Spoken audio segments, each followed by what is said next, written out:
Welcome to Kidmissing TV. Before I start the case, I just wanted to tell you that at this moment I'm using the microphone of the camera itself, which is not great, because I discovered the reason my microphone wasn't working. The plug is bent.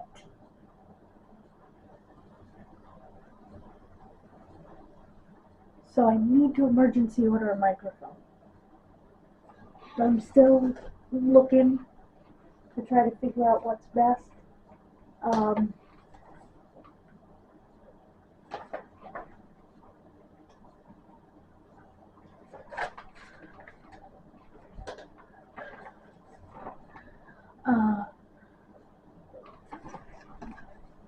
But I am going to emergency order one.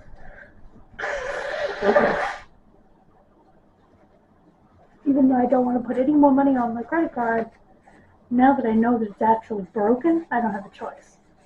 So, because this is not acceptable volume.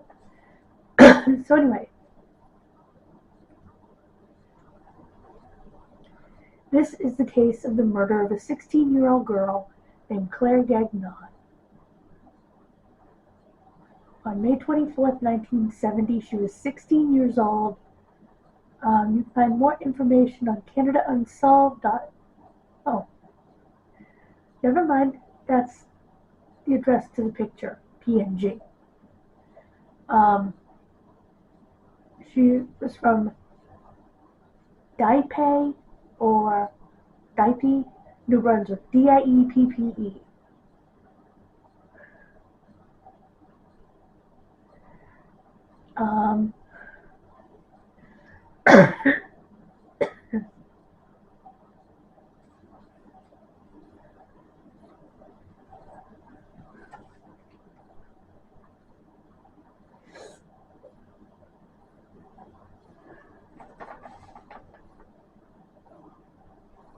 Claire's parents knew something was wrong when she did not come home by 5 p.m. for Sunday dinner.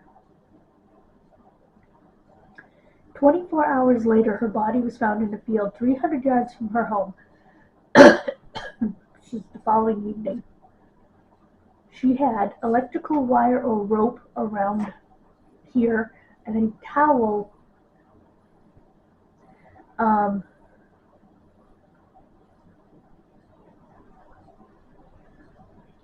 investigators learned that she had likely been last seen alive between 2 and 3 p.m. the day before.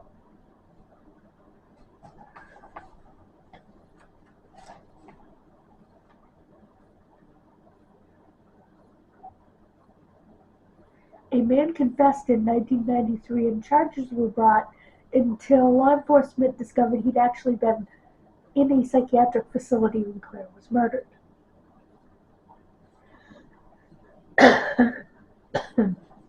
This is a small town of 4,100 residents at the time. It's now the fourth largest city in the province.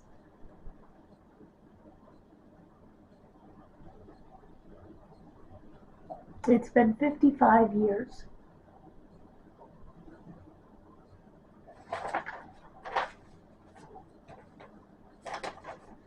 Unfortunately, that is all the information I have in this case.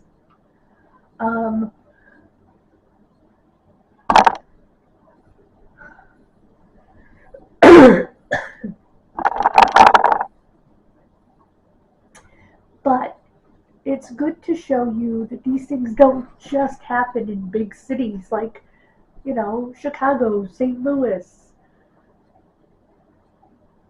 LA, New York, they happen in small towns too. As I talk to you about what happened in a couple of our small towns, people, including the one that I live in, who only had 3,600 people when a triple murder occurred. So it's, and I was talking to my friend about it. She said that was about the time my family moved back to town.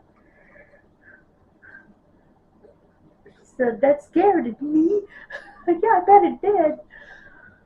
She was just starting high school. She's a little bit older than me. And didn't do much for me either. And so these things do happen in small towns. I didn't realize how small the town was. And even in Canada, in small towns. So it's not something restricted, like I said, to big cities, you know, or to big states like California.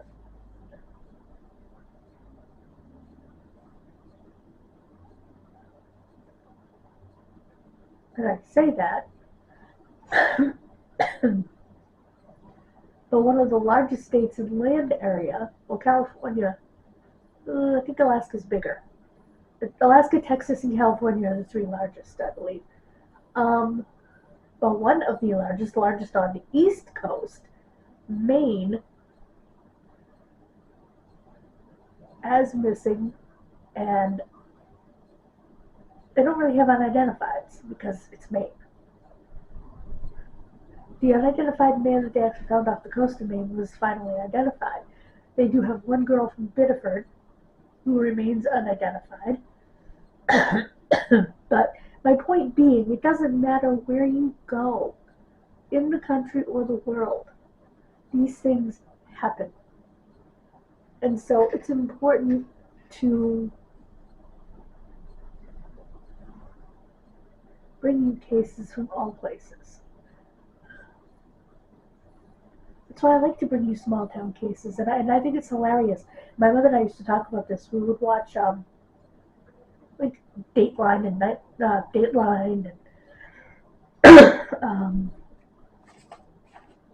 Primetime and whatever, and they would say it's just a small town of 20,000 people or 40,000 people. You call that a small town? I call that a small city. There's not even 10,000 people where I live. Well, what would you call this town? Micro? I mean, we always get a kick out of that, you know. This is a small town. In this case, 4,100 people at the time, and now it's a city. Now it's the third largest city in the province, which is crazy. But that's what's happening to my town. My town is growing. We're still under 10,000, and we don't want to be a big city. We don't have the infrastructure for it at all. Not to mention, we don't have a single grocery store. We no longer have a drugstore. I haven't had a drugstore in 40 years. We just don't have the infrastructure for that stuff, or the space. Most of our space is taken up by a forest. So, anyway, enough about my small town. Back to Dieppe. Or Dieppe? Dieppe. It's I want to say Dieppe.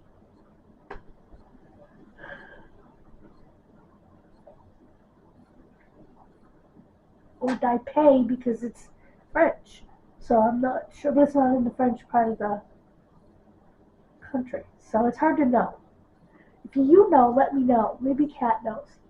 I don't think she's in that part of Canada, but anyway. I should have asked ChatGPT how to pronounce it. Anyway, if you have any information in this case, you can call the Kodiak Regional RCMP Major Crime Section at 506-857-2403. That's 506-857-2403, 2403. Or submit an anonymous tip through Crime Stoppers, which I guess is online. Again, Crime Section, Major Case Crime Section, Kodiak Regional RCMP, 506-857-2403. I am very sorry that I have such a hard time like saying the numbers and looking straight at the camera. My memory is terrible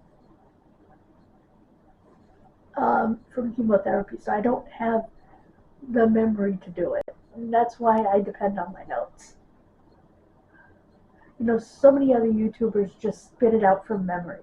Or maybe they have a monitor or something in front of them. I don't know. But I can't do that from memory. If I tried to memorize all my cases from each month, yeah. That's why I'd never be an actress. I don't have the memory for it. Um, so, thank you so much for joining me. God bless you. Have a wonderful rest of your day, and I will see you Wednesday. Bye, guys.